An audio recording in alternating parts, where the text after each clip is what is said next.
አክብሮታይ ሰላምታችን በያላችሁበት ይድረስ። የተወደዳችሁ የኢትዮ ፎረም ቤተሰቦች እነሆ የዕለቱን ዘገባዎቻችንን ከዚህ እንደሚከተለው ማቅረብ ጀመርን። አበይት ነጥቦቹን በቅድሚያ የብልጽግናው መንግስት በፋኖ ኃይሎች የከባድ መሳሪያ ጥቃቶች እየተፈጸሙ ነው ሲል ከሰሰም።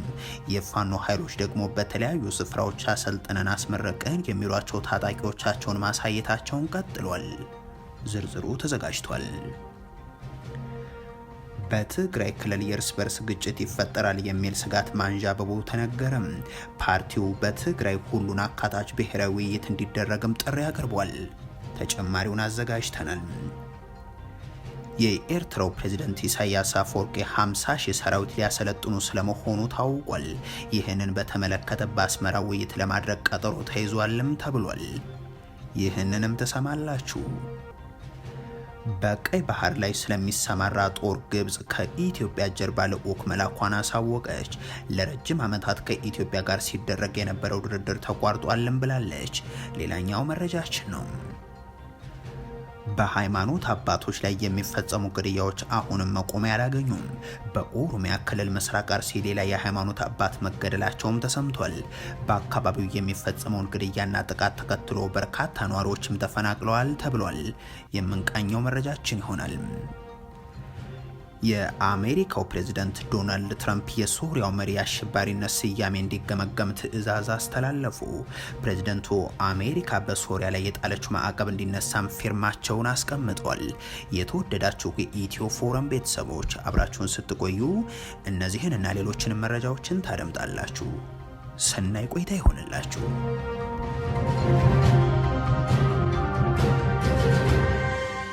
የብልጽግናው መንግስት በፋኖ ኃይሎች የከባድ መሳሪያ ጥቃቶች እየተፈጸሙ ነው ሲል ከሰሰም።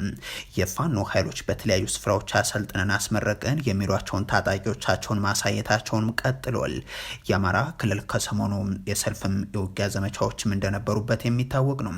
የፋኖ ኃይሎች በአውደ ውጊያዎች የፋኖ አመራሮችን መደምሰስ፣ በከተሞች ውስጥ ደግሞ የህግ ማስከበር ዘመቻዬን ህዝብ ደግፎታል የሚል ፖለቲካዊ ስራን በማቀድ የተደረገ ነው ይሉና ይህንን በመቀልበስ መልሶ ማጥቃት ሰብአዊ ጉዳት ያደረስንበት፣ በርካታ የጦር መሳሪያዎችን ያገኘንበት፣ የታሰሩ ሰዎችን የሚያስፈታንበት ነበር ይላሉ። በአውደ ውጊያዎች ላይ የነበሩትን ሁነቶች በተመለከተ ዝምታን የመረጠው ብልጽግና ሰልፎቹን በተመለከተ ግን በእጅጉ ሲያስተጋባም ታይቷል። በእርግጥ እነዚህን በክልሉ ዋና ዋና ከተሞች ዙሪያ ጭምር የተደረጉ ውጊያዎችን በተመለከተ እንዲናገር የሚጠበቅ አይሆንም። ምክንያቱም ፊልድ ማርሻል ብርሃኑ ጁላ የፋኖ ኃይሎች በአመዛኙ ተጠናቀው ገዳምና ዋሻ ውስጥ የተደበቁት ቀርተዋል እንጂም ከተማ ዙሪያ ካምፕ ላይ ጥቃት የማድረግ አቅም የላቸውም ብለዋልና አሁን 90% በሚገባ በተጨባጭ በሪፖርት ማቅረብ የሚችለው 90% መተናቸዋል።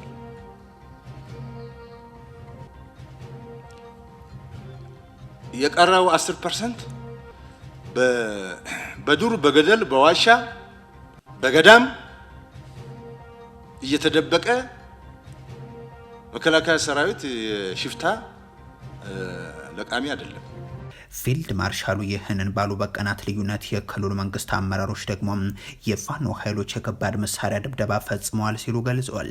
የብልጽግናው ሹማምንትና የአካባቢ ነዋሪዎችን አነጋገርኩ ያለው ቢቢሲ በሰሜን ወሎ ዞን ግዳን ወረዳ ሙጃ ከተማ በተፈጸመ ተደጋጋሚ የሞርታር ጥቃት 4 ሰዎች ሲገደሉ 7 ሰዎች ደግሞ መቁሰላቸውን እንደነገሩ ታሳውቋል።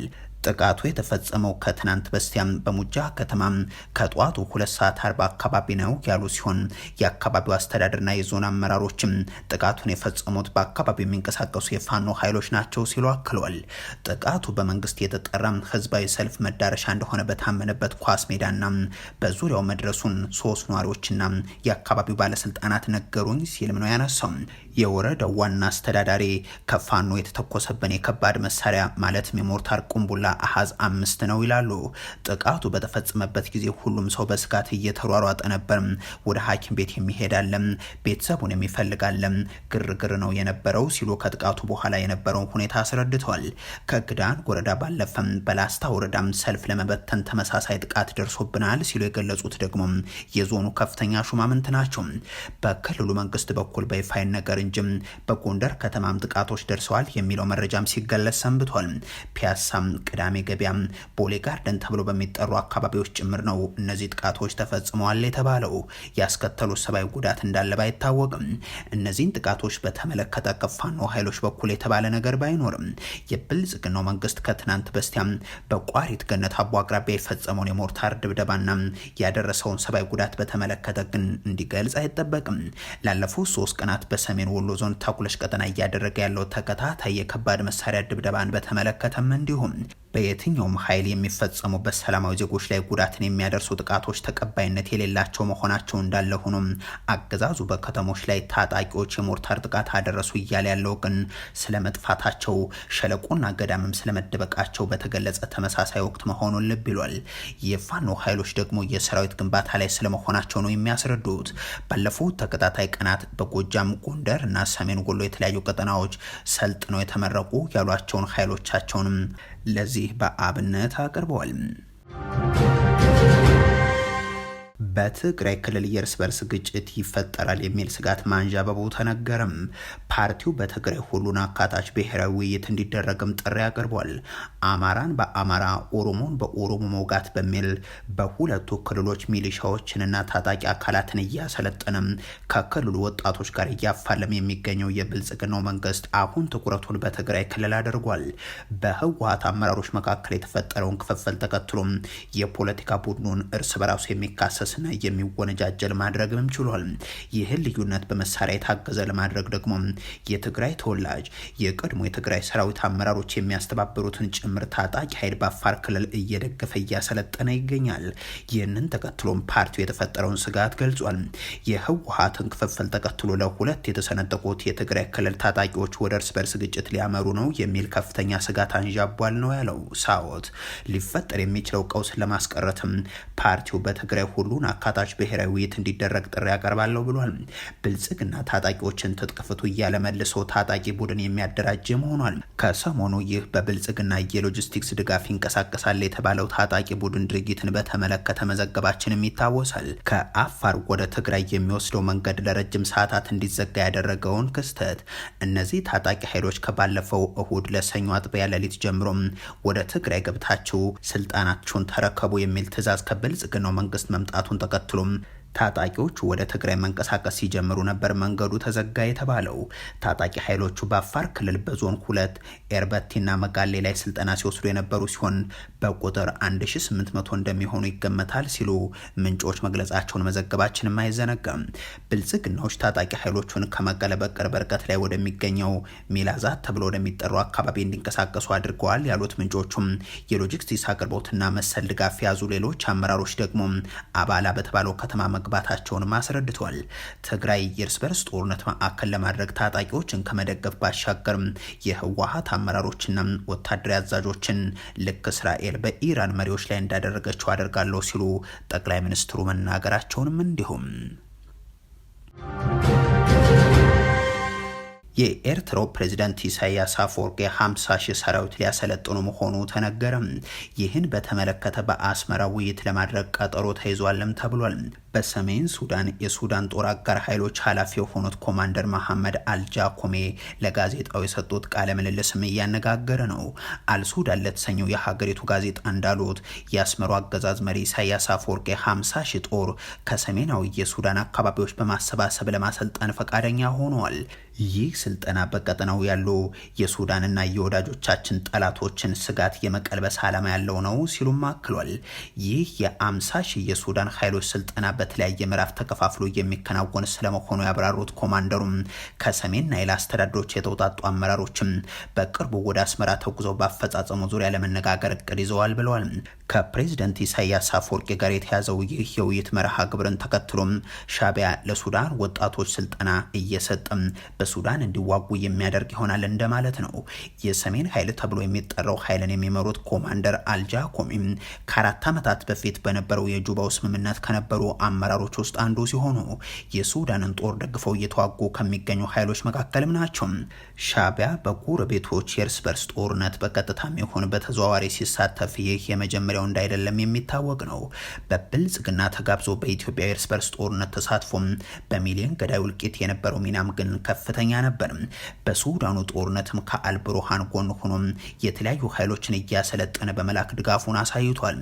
አሁን ደግሞ ይህንን ተሳትፎን ከግብጽ ድንበር እስከ ኢትዮጵያ ድንበር አካባቢ ባሉ የሱዳን ቀጣናዎች ላይ የሚሰማራ 50 ሺህ ሰራዊት በማሰልጠን ያሳድጋል ማለትም ይሆናል። በእርግጥ በሱዳኑ የእርስ በርስ ጦርነት በተለያየ ጎራ ቆመው ድጋፍ የሚያደርጉ ሀገራት በርካታ ናቸው። እንደ ተባበሩት አረብ ኤምሬቶችና የአዲስ አበባ ቅርንጫፍ መስሪያ ቤቷ የሚባልለት የ4 ኪሎ አስተዳደር አማጺ ኃይሉን ደግፈው መቆማቸው ተደጋግሞ የተገለጸ ነው። ግብጽ ወታደራዊ አውሮፕላኗን ጭምር በማሰማራት ልክ እንደ ኢሳያስ አስተዳደር ሁሉ ከአልብሩሃን ጦር ጎን ቆማለች። እንደ ሩሲያ፣ ቱርክ፣ ዩክሬን፣ ቻድ፣ ደቡብ ሱዳን፣ ኬንያ ያሉ ሀገራትም በተለያየ መጠንና በተለያየ ጎራም እየተሳተፉ ስለመሆኑ መረጃዎች ያመለክታሉ። በቀይ ባህር ላይ ስለሚሰማራ ጦር ግብጽ ከኢትዮጵያ ጀርባ ልዑክ መላኳን አሳወቀች።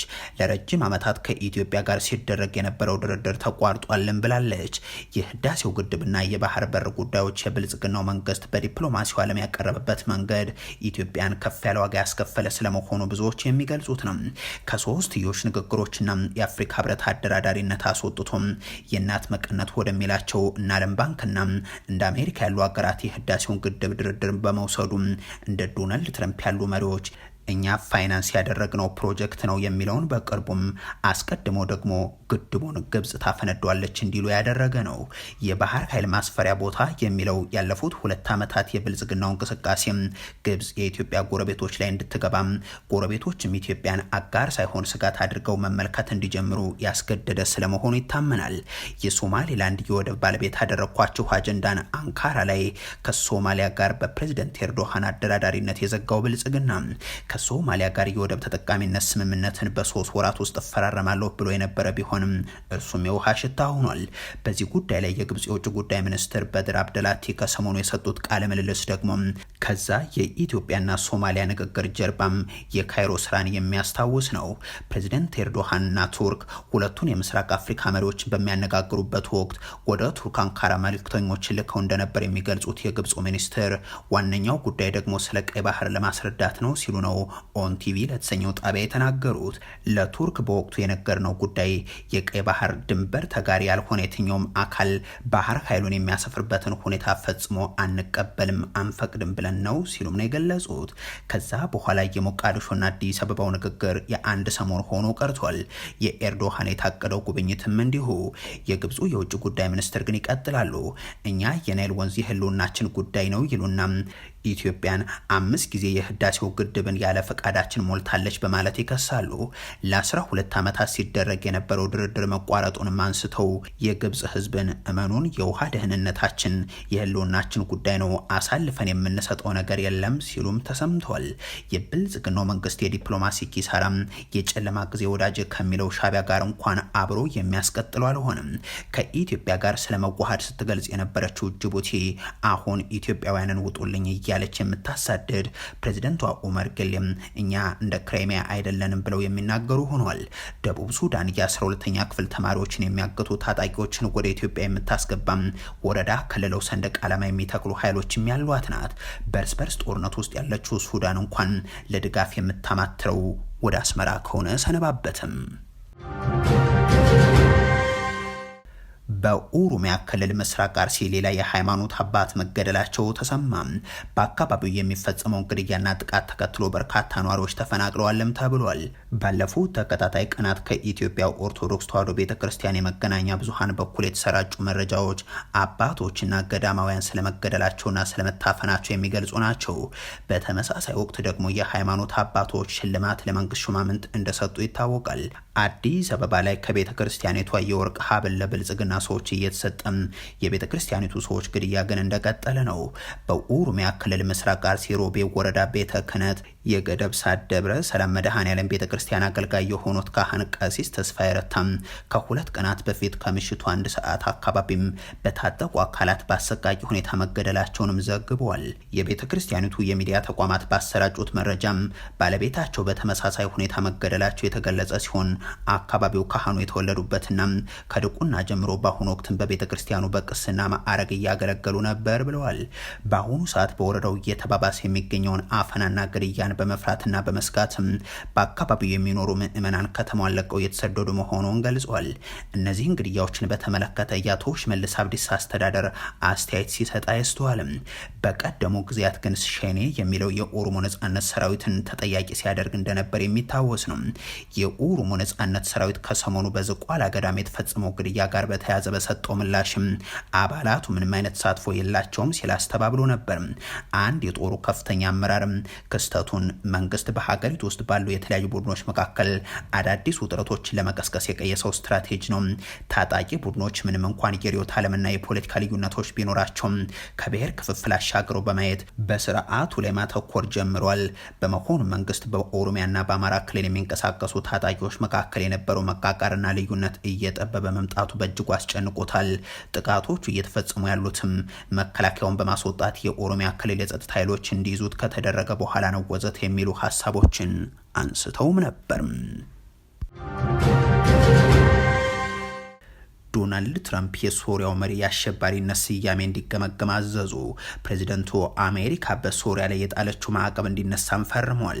የአሜሪካው ፕሬዚደንት ዶናልድ ትራምፕ ለ10 ዓመታት ያስቆጠረውና አሜሪካ በሶሪያ ላይ የጣለችው ማዕቀብ ሙሉ በሙሉ እንደሚያነሱ የገለጹ ሲሆን የቀድሞውን የበሽር አልአሳድ መንግስትን የገረሰሱትን የታጣቂዎቹ ጥምረት መሪ አህመድ አልሻራም የአሸባሪነት ስያሜያቸው እንዲገመገምላቸው ትዕዛዝ አስተላልፏል። ዶናልድ ትራምፕ ከወራት በፊት ኤችቲኤስ እየተባሉ የሚጠሩ ታጣቂ ኃይሎችን የቀድሞ የበሽር አልአሳድ መንግስትን ከገረሰሱ ወዲህ በሶሪያ ላይ አሜሪካ የጣለችው ማዕቀብ ለማንሳት ፊርማቸውን እንደሚያስቀምጡ ገልጾ የነበረ ሲሆን አሁን ፊርማቸውን አኑረዋል። አሜሪካ የውጭ አሸባሪ ድርጅቶች ብላ በፈረጀቻቸው ላይ የጣለችው ማዕቀብ እንዳለ ይቆያል ያሉት ትራምፕ፣ ሆኖም የኤችቲኤስን ስያሜ እንደዚሁም የአልሻራን መለያ በተለየ መልኩ የተነደፈ ዓለም አቀፍ አሸባሪ የሚል መለያ ወይንም ስያሜው እንዲገመገም ለውጭ ጉዳይ ሚኒስትሩ ማርኮ ሩቢዮ መመሪያ መስጠታቸውን የመገናኛ ብዙሃን ዘግቧል። አሜሪካ በአውሮፓውያኑ 1979 ለመጀመሪያ ጊዜ ሶሪያን የሽብርተኝነት መንግስት ስትል መፈረጇ የሚታወቅ ሲሆን በአሁኑ ወቅት ደግሞ ለሶሪያ ጊዜ መንግስት ድጋፍ በማድረግ እውቅና ሰጥተዋለች። ውሳኔው የመጣው ትራምፕ የአዲሱ የሶሪያው ፕሬዚደንት አህመድ አልሻራ ጋር በሪያድ ያደረጉትን ውይይት ተከትሎ ሲሆን በተለይም በሶሪያ መልሶ ግንባታና ከእስራኤል ጋር ያላትን ግንኙነት ወደ መደበኛ የማሸጋገር ሂደት ላይ ያተኮረ ነው። በወቅቱ ዶናልድ ትራምፕ በደማስቆ ለሚገኘው አዲሱ አመራር እውቅና ለመስጠት ከወራት በፊት ቃል ገብተው ነበር። ዋሽንግተን ከደማስቆ ጋር ያላት ግንኙነት ለማስቀጠል በቱርክ የአሜሪካ አምባሳደር የነበሩትና ለረጅም ጊዜ ትራምፕ ታማኝ የነበሩት ቶማስ ባራክን የአሜሪካ የሶሪያ ልዩ መልክተኛ ተደርገው እንዲሾሙም ሆኗል። ባራክን በትናንትናው ዕለት በሰጡት መግለጫ በሶሪያ የፖለቲካ ለውጥና በአሜሪካ የነጻነት የመጀመሪያዎቹ ዓመታት መካከል ያለው ታሪካዊ ግንኙነት መቀጠሉን ጠቁሟል። የአሜሪካ የውጭ ጉዳይ ሚኒስትር ማርኮ ሩቢዮ ደግሞ ለዓመታት የሶሪያ ህዝብ ዋጋ ሲከፍል ቆይቷል። የሽብርተኞች መፈንጫ ሁናም ሶሪያ ቀጥላለች። በአዲሱ ጊዜያዊ መንግስት ይህ ይቆማል ብለው እንደሚያምኑ ነው የተናገሩት። የተወደዳችሁ የኢትዮ ፎረም ቤተሰቦች ለዛሬ ያሉን መረጃዎች ይህን ይመስሉ ነበር። አበቃን። ቸር ያሰማን።